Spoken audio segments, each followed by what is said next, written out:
Merci beaucoup, bonjour à toutes et à tous. Bonjour.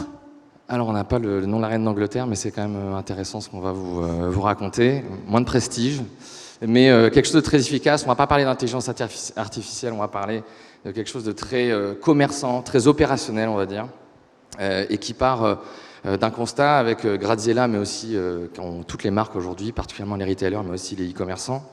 Qui est évidemment le mobile, c'est l'écran le plus consulté, on le dit, on le rabâche, on le dit tout le temps. J'aime bien quand même ces données, on le déverrouille 220 fois par jour, on le touche 2600 fois par jour, on fait défiler 930 mètres d'écran par jour avec son petit pouce. Donc si votre médecin vous dit que vous ne faites pas assez de sport, ben, c'est pas vrai.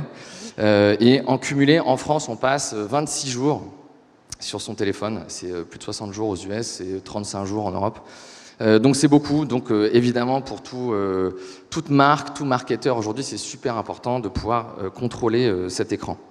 Le problème, c'est que depuis une dizaine d'années où le mobile est devenu l'écran marketing le plus important, c'est assez compliqué pour les marques en fait, d'avoir un impact sur le téléphone. Là, sur ce petit schéma, on voit l'engagement à gauche et l'investissement en dessous. Et en fait, si on fait ce ratio, on voit qu'aujourd'hui, quand une marque envoie des emails, ça ne va pas coûter super cher, c'est devenu une commodité, mais en revanche l'engagement ne va pas être très très fort. Et si je prends un autre extrême, qui est l'application, tout le marché pendant des années a été drivé par le fait que si tu veux interagir sur ton mobile, sur le mobile de tes clients, il faut que tu fasses une app.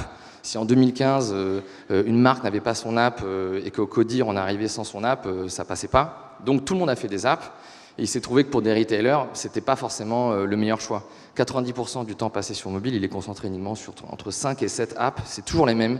C'est Facebook, c'est YouTube, c'est WhatsApp, c'est Plan, Météo, un média. Mais pas l'app d'un retailer chez qui on va 2-3 fois par an.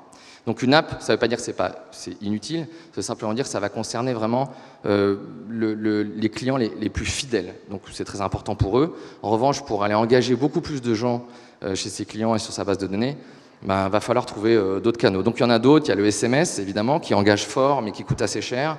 Il y a le site mobile qui est imparable aujourd'hui, 60% ou 70% du trafic chez toutes les marques aujourd'hui se fait depuis le mobile, donc le site est hyper important, mais il n'y a pas de rétention.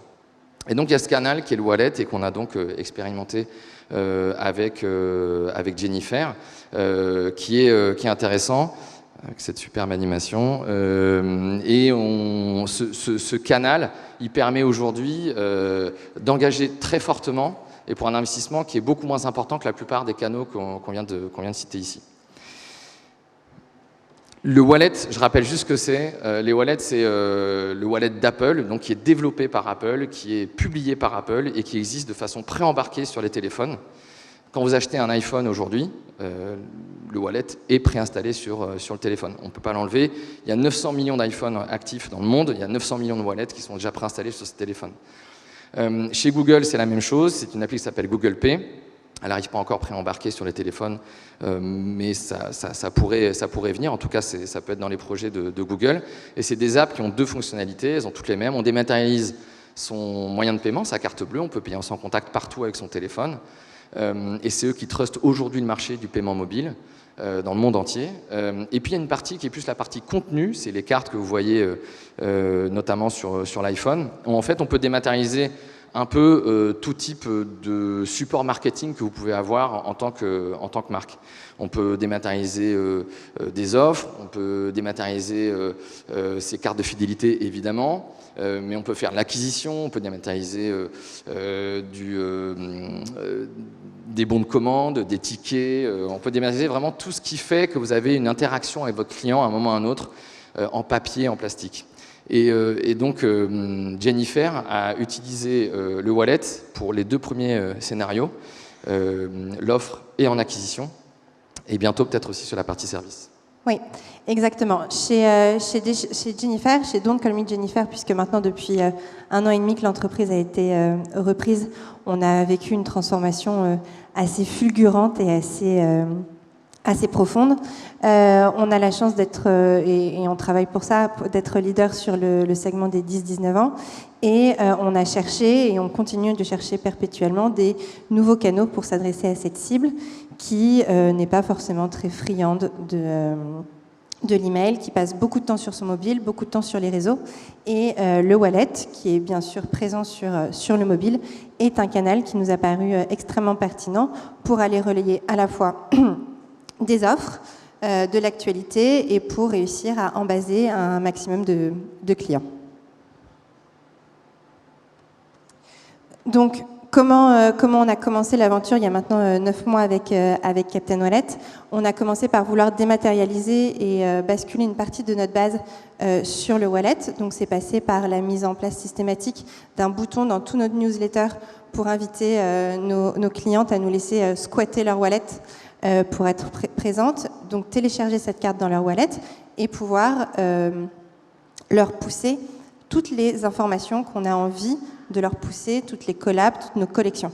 Chez Jennifer, on n'a pas de programme de fidélité à point. On ne fait plus de promotion depuis 18 mois maintenant. Donc on est vraiment sur un contenu 100% collection, événement et pas du tout promotionnel. Et au même titre que nous envoyons 2 à 3 emails par semaine, des SMS pour les soldes ou les ventes privées. Aujourd'hui, on envoie 2 à 3 fois par semaine des notifications pour les tenir informés de la nouvelle collection, du lancement de nos ventes privées, mais aussi pour les teaser sur certains nouveaux événements. Ce qu'on voit là sur cet écran, sur la partie gauche pour vous, c'est la partie vraiment, on a un email au début qui est un email classique qui est envoyé par Jennifer. Ce qu'on fait nous, c'est qu'on rajoute le bouton sauvegarde cette offre, cette carte sur ton mobile. Ça prend un clic, comme vous pouvez voir, c'est la décomposition des 3 écrans. Donc en un clic, en fait, la personne a ajouté ce qu'on appelle un pass, mais l'objet à dématérialiser dans le wallet, ce qui fait qu'en un clic, la marque se retrouve dans le téléphone.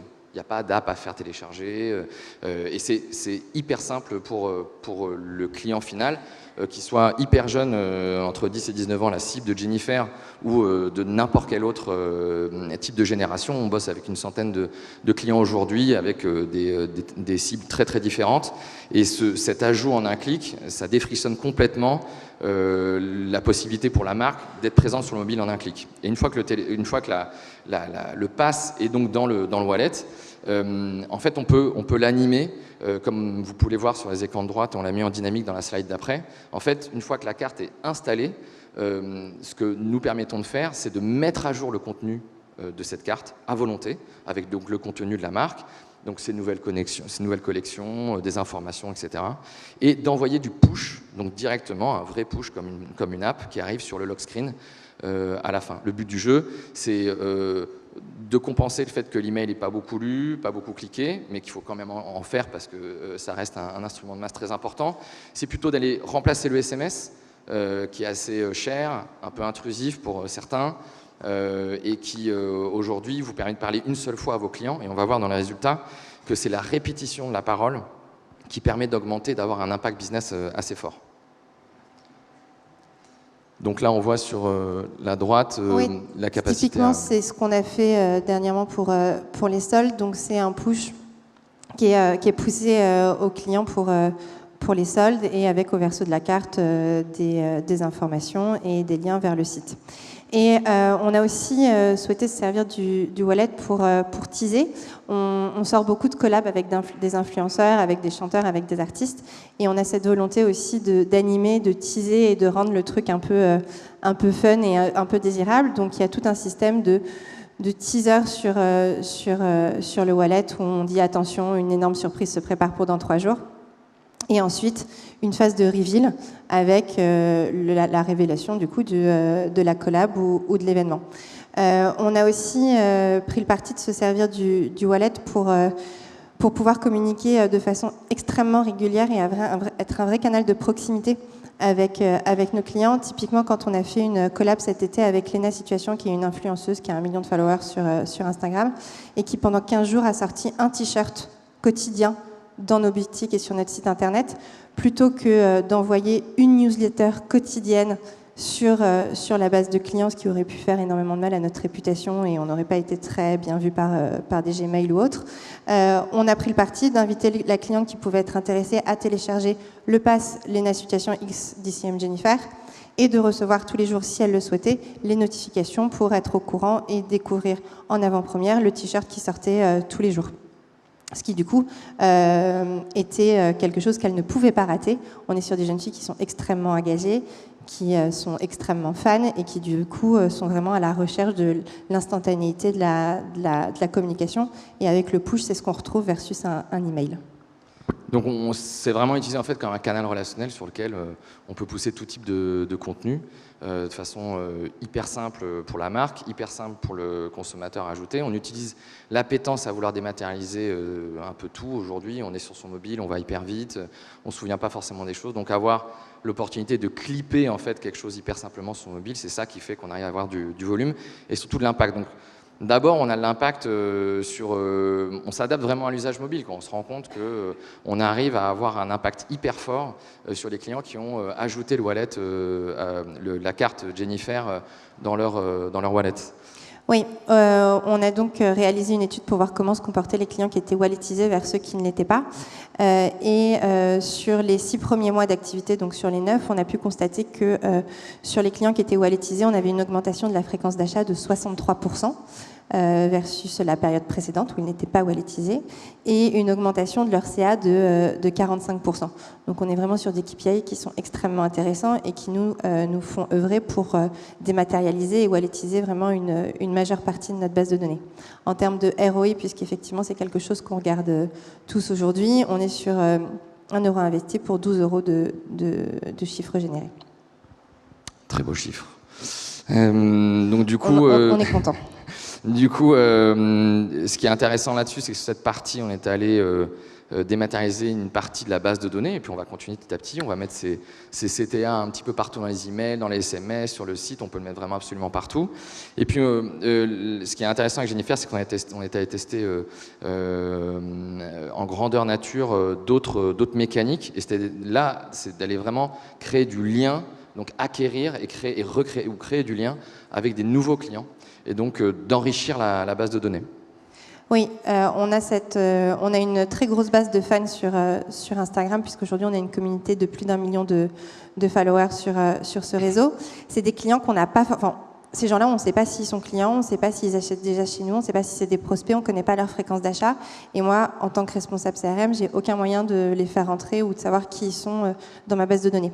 Et on s'est dit qu'en fait, un super moyen de les faire rentrer dans la base de données, c'était de les walletiser, donc avec un lien en story, et les inviter à télécharger le wallet directement sur leur mobile, et typiquement à travers aussi différentes animations et d'activations, comme des jeux concours, où là, typiquement, on faisait gagner 10 abonnements Netflix à gagner, qui était un lot qui parlait plutôt pas mal à la cible, et même aux mamans de cette cible. Et du coup, ça nous a permis de convertir des fans anonymes en clients dans notre base de données, et de pouvoir les reconnaître, de savoir si c'était déjà des gens qui étaient clients chez nous ou pas, ou 100% prospects, et demain de pouvoir les activer aussi sur le wallet. Et ça, c'est pour la partie digitale. Et puis, les magasins restent quand même notre premier point de contact. Et là, on a lancé Captain Store, qui a pour but de faciliter l'embasement de nos clients et de déporter la saisie des informations clients du collaborateur vers le client. C'est-à-dire que pendant que le collaborateur est en train de biper les articles, on l'invite à scanner un QR code, à remplir un formulaire. Il a son pass qui est automatiquement téléchargé sur le wallet avec un code barre qui est maintenant son ID client, et le collaborateur, du coup, n'a plus qu'à scanner ce code barre pour identifier et rattacher le ticket à ce client. Donc ça facilite, ça évite les erreurs de saisie de données, et ça facilite aussi la preuve du consentement pour tout ce qui est RGPD. Du coup, là, on va chercher vraiment des nouveaux clients, on les ajoute à la base de données, ils sont déjà dans le wallet et ils ont des taux d'utilisation qui sont assez importants, assez forts, ceux qu'on a vus tout à l'heure. Dernier point sur le wallet qui est très intéressant chez Jennifer et chez de plus en plus de bases de données, chez les clients avec qui on travaille, c'est qu'on réveille un peu les morts, quoi. Les inactifs dans une base de données, c'est la plus grosse partie d'une base de données chez tout le monde. Et là, ce qui est hyper intéressant, c'est qu'on a fait une étude sur les inactifs, donc des gens qui sont redevenus actifs. À un moment donné, on a comparé ceux qui étaient redevenus actifs walletisés et ceux qui étaient redevenus actifs non walletisés. Et la différence entre les deux, elle est hyper forte sur la réactivation, x 2,5, sur la fréquence d'achat, x 4, et puis sur le CA client. Donc c'est un canal qui est ultra captif, c'est-à-dire qu'une fois que vous avez réussi à rentrer dedans, en général, on a, en moyenne, sur tous nos clients, on a 90% de taux de rétention, c'est-à-dire que les gens ne suppriment pas une carte qu'ils ont ajoutée au wallet. Et c'est pour ça que ces notifs qui arrivent, cette mise à jour régulière, qu'on ne fait pas comme un email, c'est-à-dire qu'on n'envoie pas autant de notifs qu'on pourrait envoyer autant d'emails dans une semaine ou sur un mois. On sélectionne les moments qui sont importants et on réserve les belles offres sur le wallet aussi, pour que du coup on ménage la pression commerciale afin de ne pas abîmer ce taux de rétention et surtout ce taux d'utilisation sur le wallet. Pile à 0. On est parfait. Voilà.